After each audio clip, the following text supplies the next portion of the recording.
ஆமா தேவ பிள்ளையே, நம்மெல்லாம் என்னது அப்படின்னா பாருங்க, இன்னைக்கு எரேமியா புலம்பல் 2வது அதிகாரத்துல 14வது வசனம், உன் தீர்க்கதரிசிகள் அபத்தமும் வியத்தனுமான தரிசனங்களை உங்களுக்கு தரிசித்தார்கள். என்னது தீர்க்க தரிசனம்? அபத்தமானத வியத்தமான தரிசனங்களை சும்மா பொய்யா சொல்லி அதை சொன்னாங்க இதை சொன்னாங்கன்னு ஆண்டவர் சொல்லாததெல்லாம் சொல்லி நம்மளை என்ன செய்யறாங்க?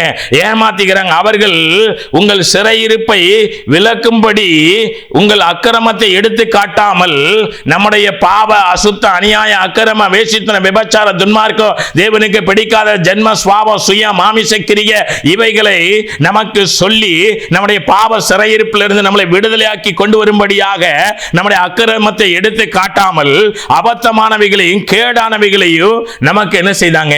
தீர்க்க தரிசனமாய் சொல்லி நம்மளை ஆசீர்வதித்தாங்க. அப்படியே செய்தனால தான் ஆண்டவர் என்ன செய்தாங்க? தோட்டத்தின் வேலியை போல இருந்த தம்முடைய வேலியை பலவந்தமாய் பிடுங்கி சபைகளை என்ன செய்தாங்க? கொரோனாவை அனுப்பி அடைத்தாங்க. உலகத்துல பாருங்க, சபை அடைக்கப்பட்டது, வழிபாட்டு தலங்கள் அடைக்கப்பட்டது. ஆமா, மார்க்கெட்ல கடை திறந்திருந்ததா? ஆமா, மருத்துவமனை திறந்திருந்ததா? மெடிக்கல் திறந்திருந்ததா? மீன் கடை திறந்திருந்ததா? Chicken stall திறந்திருந்ததா? ஆமா, மற்ற எல்லா குறிப்பிட்ட நேரங்களில் திறந்திருந்ததா? சபை அடைக்கப்பட்டதா? யார் அடைச்சா? தேவன் அடைச்சாங்க. எதனால அடைச்சாங்க? இந்த கள்ள தீர்க்கதரிசிகள் இல்லாத தீர்க்க தரிசனத்தை பொய்யா ஆண்டவர் நம்மளை ஆசீர்வதிக்கிறார் அப்படி இப்படின்னு சொல்லி நம்ம பாவத்தையும் அநியாயத்தையும் தேவனை விட்டு பின்வாங்கி இருக்கிறதையும் சத்தியத்தை விட்டு வழி விலகி போய் மாய்மாலம் பண்ணிக்கிறதை எடுத்து சொல்லாம அவ அபத்தமானதையும் வியத்தமான தரிசனங்களை நமக்கு பொய்யா சொல்லி நம்ம அக்கிரமத்தை எடுத்து காட்டாம என்ன செய்தாங்க? கேடானவைகளை சொல்லி நம்மளை பாலாக பண்ணி நம்மளை பாதாளத்துக்கு தள்ளிக்கிட்டு இருக்கிறாங்க. அதனால தான் இன்றைக்கு சபை எப்படி இருக்கிறது? மணவாளன் வர தாமதித்த பொழுது மணவாட்டி என்ன செஞ்சிட்டா? தூங்கி விட்டா. மணவாட்டி தூங்கி விட்டா. அந்த மணவாட்டிக்கு தான் ஆண்டவர் என்ன சொல்லுகிறாங்க அப்படின்னா, யோவேல் தீர்க்கதரிசியின் புத்தகம் 2வது அதிகாரம், தேவ பிள்ளையே, ஆண்டவர் இந்த காரியத்தை எனக்கு 2018 ஏப்ரல் மாசம் ஒரு தடவையும் 2020 டிசம்பர் மாதம் மற்றொரு முறையும் ஆண்டவர் என்ன செய்தாங்க? இந்த காரியத்தை சொல்லியிருக்கிறாங்க. அதாவது ஏப்ரல் 18 இருந்து என்னுடைய சபையில இந்த வசனத்தை தான் என்ன செய்திருக்கிறேன். யோவேல் தீர்க்கதரிசியின் புத்தகம் 2வது அதிகாரம் 16வது வசனம், ஜனத்தை கூட்டுங்கள், சபையை பரிசுத்தப்படுத்துங்கள், முதியோரை சேருங்கள், பிள்ளைகளையும் பால் உண்கிற குழந்தைகளை கூட்டுங்கள், மணவாளன் தன் அறையையும் மணவாட்டி தன் மறைவை விட்டு புறப்படுவார்களாக. ஏன் புறப்படுவார்களாக? இது கடைசி நேர அந்த சபையானது எழுப்புதலை சந்தித்து இப்ப என்ன அப்படின்னா, அவர்கள் தன்னை பரிசுத்தப்படுத்தி எங்க புறப்பட போகிறாங்க அப்படின்னா, மணவாளனுடைய கல்யாண நாள் வரப்போகிறது. மணவாட்டி தன்னை என்ன செய்கிறா? ஆயத்தப்படுத்தினா. இப்ப மணவாட்டி என்ன செய்து கொண்டிருக்கிறா அப்படின்னா, அவன் பாவ உலகத்துல நித்திரை மயக்கத்துல இருக்கிறா. பாவ உலகத்துல நித்திரை மயக்கத்துல மத்தேயு 25:5 படி அவர் வர தாமதித்த பொழுது அவ என்ன செஞ்சிட்டான்? ஆமா, நித்திரை மயக்கம் அடைந்து தூங்கி விட்டா. இப்ப நடுராத்திரியில மணவாளன் வருகிறார். அவருக்கு எதிர்கொண்டு போக புறப்படுங்கள் என்கிற ஒரு சத்தம் உண்டாயிற்று. நடுராத்திரியிலே இதோ மணவாளன் வருகிறார், அவருக்கு எதிர்கொண்டு போக புறப்படுங்கள் என்கிற ஒரு சத்தம் உண்டாயிற்று. அப்பொழுது அந்த கன்னிகைகள் எல்லாரும் எழுந்து தங்கள் தீவட்டிகளை ஆயத்தப்படுத்தினார்கள். இதுதாங்க எழுப்புதல். தங்கள் தீவட்டிகளை ஆயத்தப்படுத்தினார்கள். நடுராத்திரியில் இதோ மணவாளன் வருகிறார், அவருக்கு எதிர்கொண்டு போக புறப்படுங்கள் என்கிற ஒரு சத்தம் உண்டாயிற்று. இப்ப என்ன? நித்திரை மயக்கம் அடைந்து தூங்கி விட்டாங்க. இப்ப ஒரு சத்தம் கேட்குது. என்ன அப்படின்னா, ஜனத்தை கூட்டுங்கள், சபையை பரிசுத்தப்படுத்துங்கள், முதியோரை சேருங்கள், பிள்ளைகளை பால் உண்கிற குழந்தைகளை கூட்டுங்கள், மணவாளன் தன் அறையையும் மணவாட்டி தன் மறைவை விட்டு புறப்படுகிற காலம் நெருங்கி விட்டது. அதனால தேவ பிள்ளையே, நீ என்ன செய்ய அப்படின்னா, நடுராத்திரியில் மணவாளன் வருகிறார், அவருக்கு எதிர்கொண்டு போக புறப்படுங்கள், ஜனத்தை கூட்டு.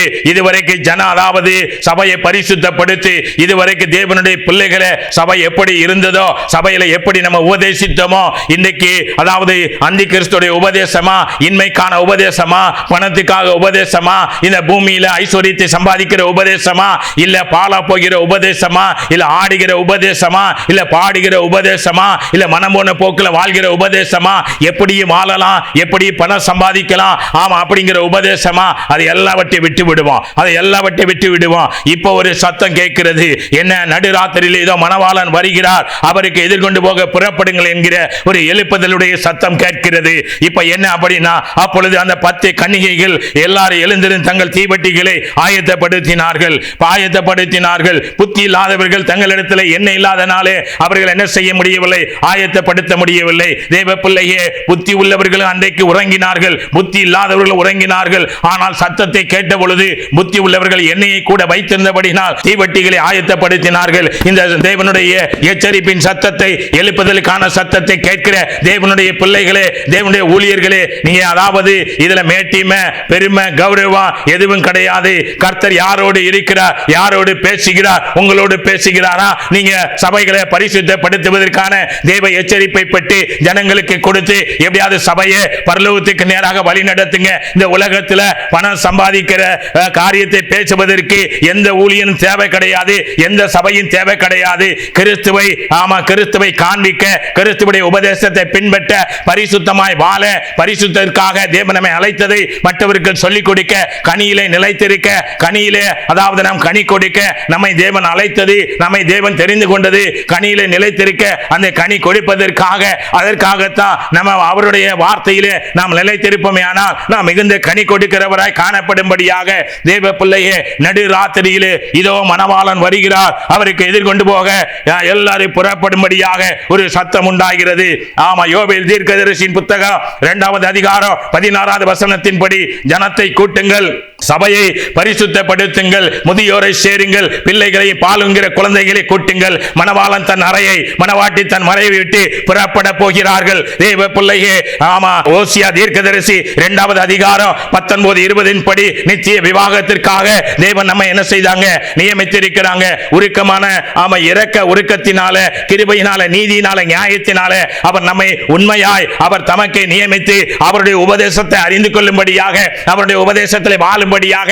இதுவரைக்கும் அவர் உபதேசத்தை அறியலையா? இதுவரைக்கும் அவருடைய கிறிஸ்துவுடைய உபதேசத்தில் வாழலையா? இதுவரைக்கும் கிறிஸ்துவின் உபதேசத்தை பிரசங்கிக்கலையா? இதுவரைக்கும் மனம் போன அந்தி கிறிஸ்துடைய உபதேசத்தை பிரசங்கிச்சமா? அதெல்லாம் விட்டு இப்ப கிறிஸ்துடைய உபதேசத்தை பிரசங்கிப்போம். சபையை பரிசுத்தப்படுத்துவோம், சபையை கூட்டுவோம், ஜனத்தை கூட்டுவோம், சபையை பரிசுத்தப்படுத்துவோம். மணவாளன் வரப்போகிறார். மூப்பர்களை சேருங்கள், பிள்ளைகளை பாலுங்கிற குழந்தைகளை கூட்டுங்கள். மணவாளன் தன் அறையை விட்டு அவர் பிதாவினுடைய வீட்டை விட்டு புறப்பட போகிறார். எதற்கு? மணவாட்டியை சந்திப்பதற்காக.